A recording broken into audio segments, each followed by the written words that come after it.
आज का जो हमारा टॉपिक है वो है इनवर्स ट्रिग्नोमेट्रिक फंक्शन। ठीक है, तो सबसे पहले यहाँ पर इनवर्स ट्रिग्नोमेट्री है, आपने स्टडी कर चुके हो आपके एनसीईआरटी मैथ के अकॉर्डिंग। तो सबसे पहले आता है हमारे पास में फंक्शन। तो फंक्शन क्या है हमारे पास में, अगर आप फंक्शन के बारे में स्टडी करते हैं, ठीक है, जब भी आप फंक्शन आप स्टडी करते हैं तो आपके पास में आप इस तरीके से फंक्शन को डिफाइन करते हैं, फंक्शन ए से बी। ठीक है, हमारे पास में ए से बी हम यहाँ पर लेके चल रहे हैं, ए से बी हमारे पास में एक फंक्शन है। तो फंक्शन का अगर हम लेके चले तो हम फंक्शन को इस टाइप से डिफाइन करते हैं कि फंक्शन हमारे पास में is a special type of relation. Function हमारे पास में एक रिलेशन का स्पेशल टाइप है। ठीक है, इस स्पेशल टाइप क्यों भाई, इसका मेन रीजन क्या है कि जब भी आप फंक्शन को आप डिफाइन करें ना ए से बी के फॉर्म में, तो आपके पास यहाँ पर जो फंक्शन दे रखा है, यहाँ पर जो ए वाली जो चीज है इसको बोलते हैं आप डोमेन। क्लियर है, और जो बी होता है उसको बोलते हैं आप कोडोमेन। यानी कि हमारे पास में दो सेट है फंक्शन के, जो ए सेट को बी सेट से अगर आप रिलेट करते हैं तो फंक्शन में एक डोमेन का सेट है, एक कोडोमेन का सेट है। लेकिन अगर आप रिलेशन को आप डिफाइन करते हैं, अगर आप किसी चीज का डिफाइन कर रहे हैं कि दो फंक्शन के दो सेट के बीच में अगर आपके पास रिलेशन है ए का बी के साथ में जो रिलेशन है ए आर बी, अगर आप इस टाइप से लेकर चल रहे हैं तो रिलेशन हमेशा आप इस टाइप से लिखते हैं कि relation is a subset of A cross B. यानी कि आपके पास दो सेट थे ए एंड बी, आपने उनकी कार्टेशियन प्रोडक्ट ली और कार्टेशियन प्रोडक्ट के आपके पास जो भी सेट है सबसेट आप लेके चलेंगे तो आर हमेशा जो होता है इसका सबसेट की फॉर्म में लेके चलते हैं। ठीक है, यहाँ पर जो ए क्रॉस बी है ना वो डिफाइन करता है कि हमारे पास में ये कोडोमेन का सेट है। क्या कोडोमेन का सेट है, तो आर के अंदर कभी भी आप डोमेन नहीं लेके चलते, आर के अंदर आप कभी भी डोमेन को डिफाइन नहीं करते। ठीक है, तो हमारे पास में यहाँ पर डायरेक्ट हमें कोडोमेन का सेट मिल जाता है, बट फंक्शन हमारे पास में ऐसा स्पेशल टाइप है जहां पर हमें डोमेन भी पता चलती है, जहां पर हमें कोडोमेन भी पता चलती है। जब भी आप कहीं कोई भी ऑर्डर पेयर लेकर चलते हैं, ऑर्डर पेयर मींस आपने ओपन ब्रैकेट के अंदर आप लेके चल रहे हैं, ये आपके पास ए है, ये आपके पास बी है, इस प्रकार से आपने दो एलिमेंट्स लिए, कोई भी एलिमेंट्स आप आ सकते हैं ए बी सी डी, कितने भी एलिमेंट्स है आपके ऊपर डिपेंडेंसी है। लेकिन फंक्शन है हमारे पास में दो अलग अलग सेट से एलिमेंट्स लेके चला, यहाँ पर हमारे पास में दो एलिमेंट्स थे ए एंड बी, जहाँ पर ए बिलोंग्स करता है ए सेट से और बी बिलोंग्स करता है हमारे पास में बी सेट से। तो हमारे पास में ये एक ऑर्डर्ड सेट है। ठीक है, ये मेरे पास में एक ऑर्डर सेट है जहां पर बी जो है यहाँ की इसकी इमेज है, और जो बी की अगर मैं बात करूं ए की फॉर्म में ये मेरी प्री इमेज होती है। नेक्स्ट टॉपिक अगर हम ए और बी के ऊपर लेकर चले तो ए हमारे पास में डोमेन और बी हम लेके चलेंगे तो बी हमारे पास में क्या होती है, रेंज होती है। ठीक है, लास्ट में जाके अगर हम डिफाइन करेंगे कि रेंज क्या है, कोडोमेन क्या है, तो जब भी आप ऑर्डर पेयर में लेके चले, ऑर्डर पेयर में आपके पास एलिमेंट है तो ऑर्डर पेयर में आपका लास्ट एलिमेंट हमेशा रेंज का एलिमेंट होता है। लेकिन अगर आप सैक्रिफाइस कर रहे हैं ए से बी की फॉर्म में, ठीक है, तो ए से बी की फॉर्म में अगर आपने सैक्रिफाइस किया तो बी सेट यहाँ पर क्या चीज को डिफाइन करता है, कोडोमेन को डिफाइन करता है। कोई डाउट है यहाँ पर? बस बी सेट यहाँ पर कोडोमेन को डिफाइन करता है। कोई डाउट है भाई यहाँ पर किसी को, मतलब कोई डाउट है?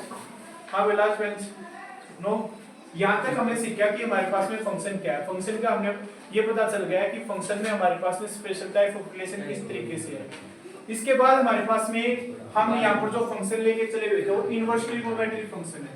इनवर्स ट्रिग्नोमेट्रिक फंक्शन का मतलब क्या है कि आपने ट्रिग्नोमेट्रिक फंक्शन को कंप्लीटली स्टडी किया है, क्लास 11 में आपने ट्रिग्नोमेट्री कंप्लीट कर ली है, उसके बाद आपने इनवर्स ट्रिग्नोमेट्री पे आए हैं। ठीक है, तो फंक्शन में एक चीज आई थी, ठीक है, आपने अपनी 12th क्लास में इस फंक्शन को स्टडी किया था कि जब आप 1.3 एक्सरसाइज है इनवर्स फंक्शन के ऊपर। ठीक है, जब हमारे पास में बात आती है इनवर्स के अकॉर्डिंग, ठीक है, आपने फंक्शन में तीन टाइप्स आपने मेनली स्टडी करते हैं। एक होता है आपके पास वन ऑन फंक्शन, उसके बाद ऑन टू फंक्शन, और एक फंक्शन था आपका मैनी वन फंक्शन।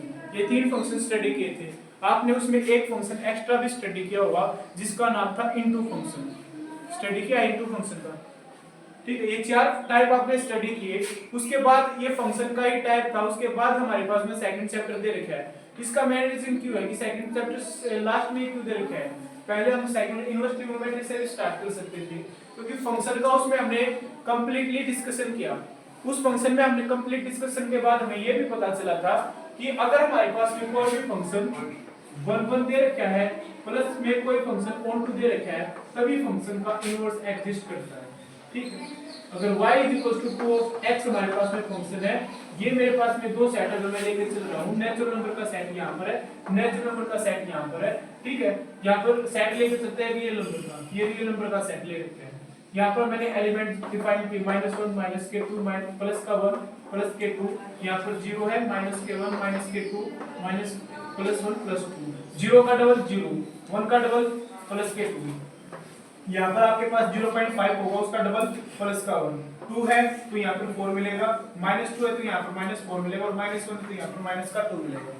तो 1 फंक्शन के अकॉर्डिंग हमारे पास में इस सेट के जितने भी एलिमेंट थी उनकी एक यूनिक इमेज हमारे पास बी सेट में बिलोंग करती है। तो इसका मतलब इस सेट के सभी एलिमेंट्स की एक यूनिक इमेज एग्जिस्ट करती है, तो हमारे पास में फंक्शन हो गया 1 अगर बात करें ऑन टू के लिए, तो हर एक फंक्शन की यहाँ पर प्री इमेज एग्जिस्ट कर रही है। यहाँ पर -1 है तो कोई ना कोई यहाँ पर -0.5 एग्जिस्ट करता मिलेगा, जिसकी वजह से जो इसकी प्री इमेज एग्जिस्ट यहाँ पर कर रही है। तो हमारे पास में ये फंक्शन क्या हो गया? ऑन टू फंक्शन हो गया। ठीक है, तो ये हमारे पास में ऑन टू फंक्शन, ये हमारे पास में 1 फंक्शन है। तो जब भी हमारे पास में फंक्शन 1 एंड ऑन टू होते हैं, तो हम कह सकते हैं कि हमारे पास में जो फंक्शन है, जो y हम फंक्शन लेके चले हुए थे, उस फंक्शन का इनवर्स एग्जिस्ट करता है। और हम इससे पहले जो 1.3 एक्सरसाइज होती थी हमारे 12th क्लास में, उसमें हम इनवर्स फंक्शन का यूज करते थे कंप्लीटली। इनवर्स फंक्शन था, उसके बाद जो 1.4 एक्सरसाइज थी उसमें कंपोजिट फंक्शन था। ठीक है, यहाँ पर हमने ये समझ में आ गया कि इनवर्स फंक्शन अगर हमारे पास में किसी का निकालना है, तो इनवर्स के लिए फंक्शन क्या क्या होना चाहिए?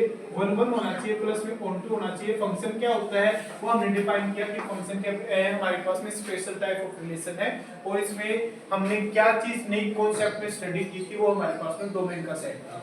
अब हमारे पास में आता है ट्रिग्नोमेट्रिक फंक्शन कि इनवर्स ट्रिग्नोमेट्रिक फंक्शन का मतलब क्या है कि अब हमारे पास में हमने 6 ट्रिग्नोमेट्रिक फंक्शन स्टडी किए थे। साइन, लास्ट में हमारे पास में कोट, साइन कोसेकेंट, उसके बाद सेकेंड कोट और कोसेकेंट, ये हमारे पास में 6 ट्रिग्नोमेट्रिक फंक्शन है। उन सब का हमने यहाँ पर फाइंड आउट करना है कि उसका इनवर्स कैसे एग्जिस्ट करता है। इसका मतलब क्या है कि अगर आपके पास ट्रिग्नोमेट्रिक फंक्शन का आप इनवर्स निकाल रहे हो, ठीक है, तो इसका मतलब क्या है कि वे जो जितने भी फंक्शन है वे सारे के सारे फंक्शन का इनवर्स एग्जिस्ट करता है। मतलब वे 1 फंक्शन भी है और वे ऑन टू फंक्शन भी है, तभी हम कह सकते हैं कि उनका इनवर्स एग्जिस्ट करने लग रहा है। ठीक है, तो अब हम जो है कंप्लीटली ग्राफ स्टडी करेंगे जो हमारे पास में ट्रिग्नोमेट्रिक फंक्शन का है। ट्रिग्नोमेट्रिक फंक्शन का ग्राफ स्टडी करने के बाद हम पता करेंगे कि इनवर्स ट्रिग्नोमेट्रिक फंक्शन का ग्राफ क्या होगा। ठीक है,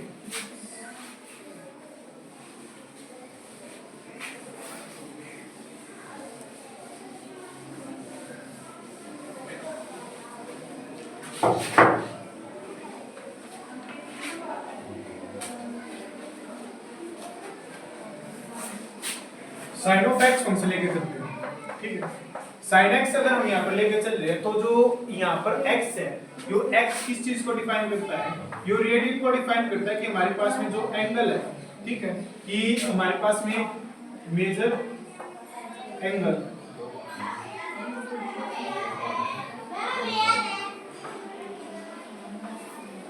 कि हमारे पास में उसके बीच में कितने का एंगल बना हुआ है, वो साइन ऑफ x की फॉर्म में। तो मेनली जो x है वो कितने डिग्री का हमारे पास में एंगल है, वो हमें यहाँ से फाइंड आउट करने को मिलता है। अब हमारे पास में साइन x का अगर हमें ग्राफ लेके चले, तो आपने साइन x का ग्राफ किस टाइप से स्टडी किया होगा? क्लास 10 से ही इसका कॉन्सेप्ट यूज आता है।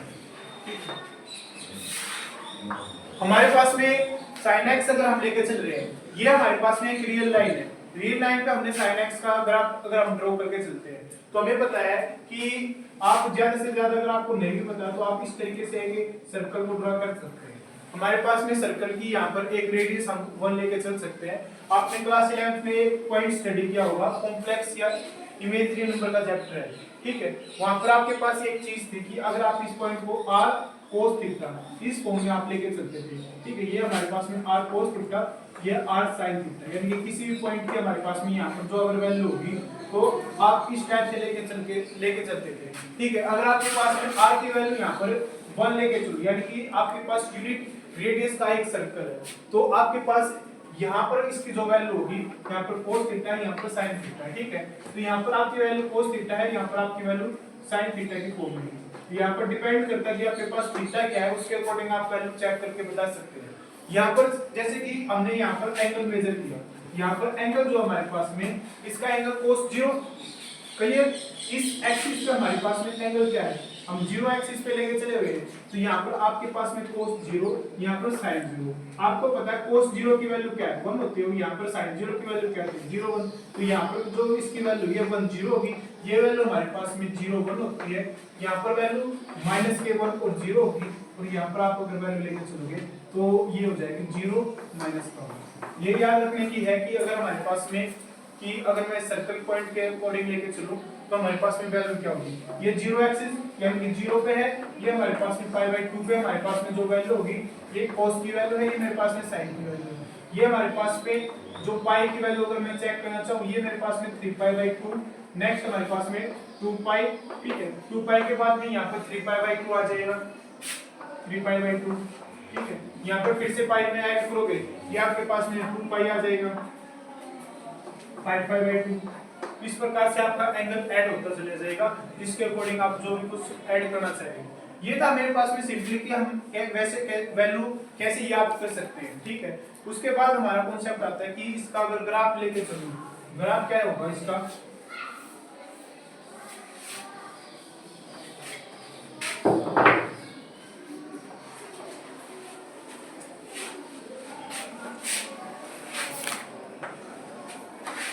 आपको पता है कि हमारे पास में sin थीटा की जो रेंज है वो -1 से +1 के बीच में लाई करती है, ठीक है। तो आपने टेबल स्टडी की होगी sin थीटा की, 10th क्लास में हमने टेबल स्टडी की थी, उसकी वैल्यू कहां से स्टार्ट होती है और कहां पर खत्म होती है। तो एक चीज मैंने यहाँ पर अभी भी बताई थी, जैसे कि यहाँ पर जो वैल्यू आई थी ना 0 1 थी, और यहाँ पर जो वैल्यू आई थी ना वो 0 -1 थी, यानी कि ये वाला जो सेकंड फंक्शन था वो मैं sin थीटा के अकॉर्डिंग बताया था कि sin की वैल्यू यहाँ पर ये थी, और यहाँ पर हमारे पास में वैल्यू -1 की फॉर्म में थी। एक चीज यहाँ से हमें क्लियर हो चुका है कि जो मैक्सिमम वैल्यू हो सकती है sin की वो क्या हो सकती है, या तो हमारे पास में जो sin थीटा की जो वैल्यू है वो हमारे पास में 1 या फिर -1, ये दो वैल्यू हमारे पास में लाई करती है sin फंक्शन के अकॉर्डिंग। ये वाला कॉन्सेप्ट आपका आपकी जो एक्सरसाइज है 6.5 एक्सरसाइज मैक्सिमम मिनिमम आप जो कॉन्सेप्ट स्टडी करोगे उसमें जाने के बाद भी आपको यहाँ पर इसका यूज होगा, ठीक है। मैक्सिमम मिनिमम में भी इस टाइप के फंक्शन निकालने होते हैं।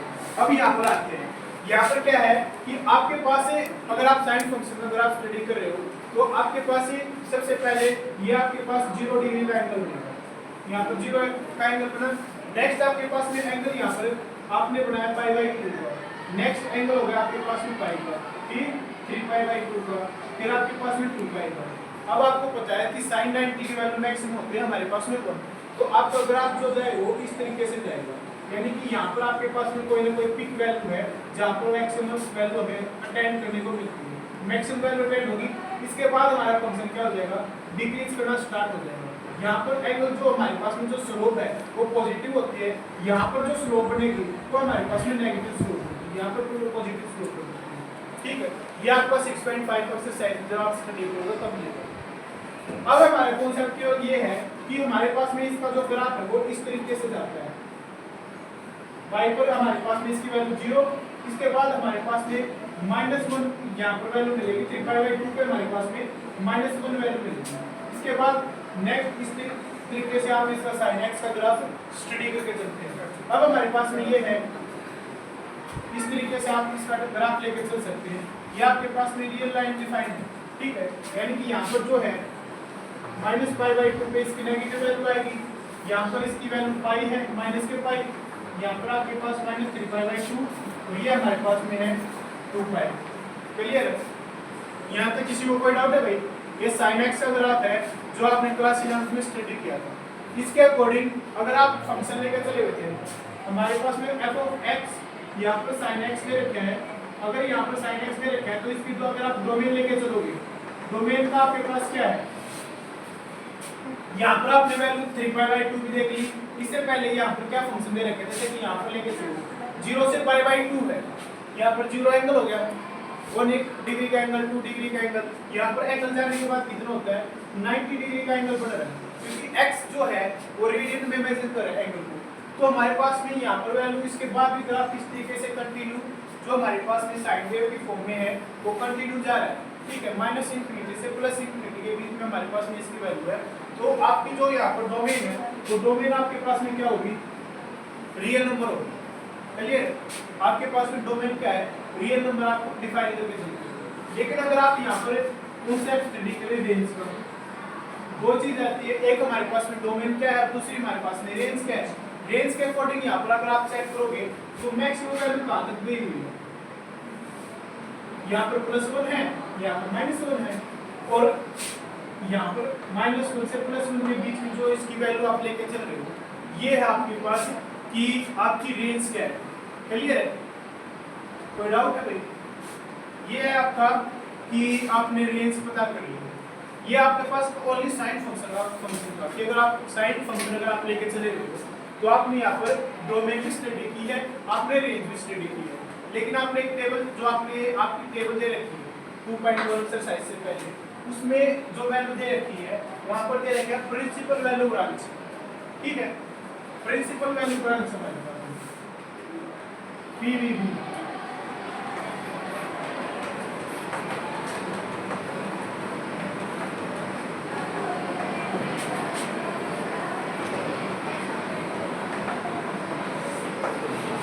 ये पीवीबी क्या होता है, प्रिंसिपल वैल्यू ब्रांच क्या होता है? तो आपने यहाँ पर जो ये आपका जो sin x का जो आप कर्व देख रहे हो ना, ठीक है, तो मेनली हमारे पास में ये था कि जब आप एक कॉन्सेप्ट स्टडी कर रहे थे कि आपने जो फंक्शन है वो कहाँ से कहाँ तक लेके चले हुए थे, या फिर फंक्शन की वैल्यू आप कहाँ से कहाँ तक आप वैल्यू फाइंड आउट कर रहे थे, तो इसके अकॉर्डिंग आपके पास से क्या दे रखा था कि हमारे पास में जो मैथमेटिशियन थे, ठीक है, उन्होंने इसकी वैल्यू फाइंड आउट करने के लिए कोशिश की कि हमारे पास में ये फंक्शन है, साइन इनवर्स फंक्शन है, साइन इनवर्स x हमारे पास में आपकी बात f ऑफ x की वैल्यू क्या है, साइन इनवर्स x है।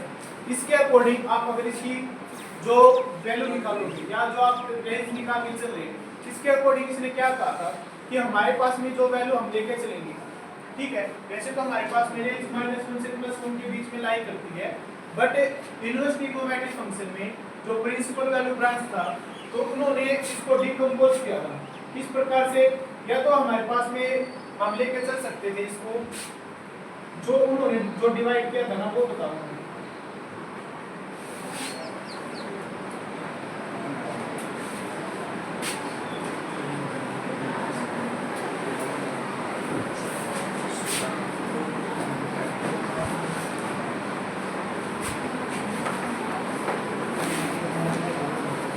आपका एनसीईआरटी मैथ है ना, वेरी गुड।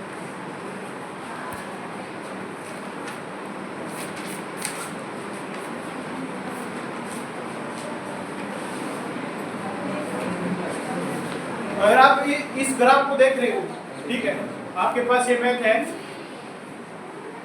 लास्ट बेंच, ये आपके पास sin x का ग्राफ साइन कर्व की फॉर्म में दे रखे हैं, ठीक है, फिर इसने जो ये ग्राफ दे रखे हैं, ये साइन इनवर्स का ग्राफ इस फॉर्म में ले रखे हैं, और आप इसने वर्टिकल फॉर्म में लेके चलोगे तब भी आपके पास में इस टाइप से दे रखे हैं।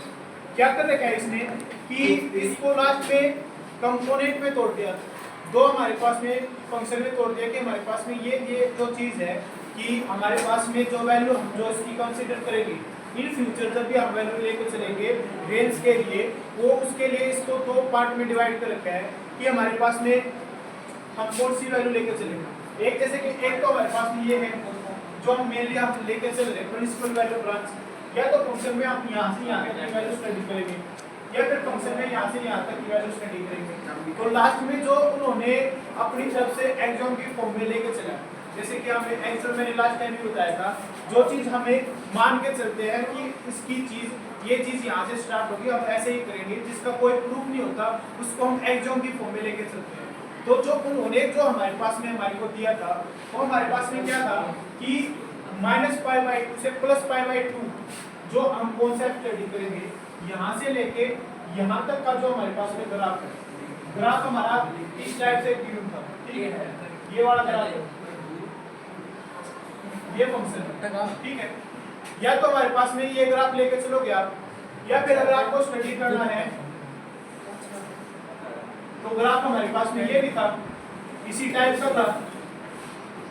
एक ग्राफ हमारे पास में इस टाइप का था, ठीक है, एक ग्राफ ये हो गया। लेकिन जो हमने मेनली स्टडी किया था वो कॉन्सेप्ट हमारे पास में ये था,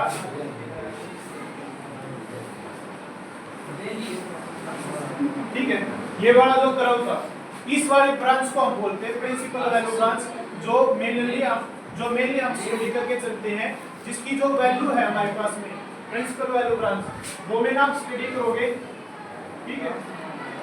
रियल नंबर है, लेकिन आपके पास में यहाँ पर जो रेंज होगी वो हो जाएगी -π/2 से +π/2।